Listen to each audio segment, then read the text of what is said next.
சற்று முன்பு கிடைத்துள்ள முக்கிய செய்தி, கொள்ளை சம்பவத்தில் தொடர்புடைய ஞானசேகரனின் கூட்டாளியான பொள்ளாச்சி முரளி என்பவரை போலீசார் கைது செய்திருக்கிறார்கள். விரிவான விவரங்களை வழங்குவதற்காக நமது செய்தியாளர் ஆதம் இணைந்திருக்கிறார். ஆதம், இந்த வழக்கு குறித்த முழுமையான விவரங்களை நீங்க பதிவு பண்ணலாம். வணக்கம் மோகன்.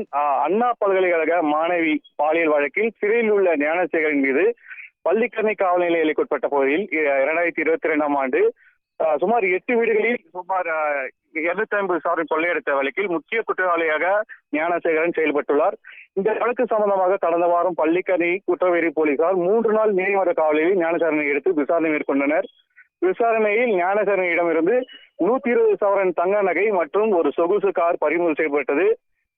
பல்வேறு விசாரணை மேற்கொண்ட பின்னர் திருப்பியும் நீதிமன்றத்தில் ஆஜர்படுத்தி சிறையில் அடைத்தனர்.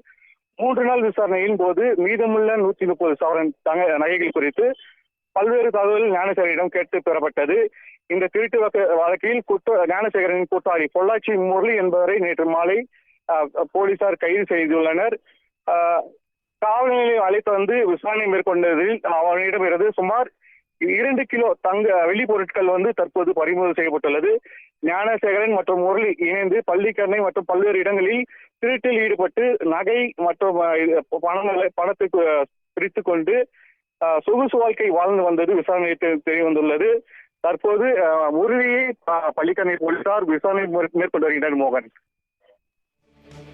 விவரங்களை வழங்கியதற்கு நன்றி ஆதம்.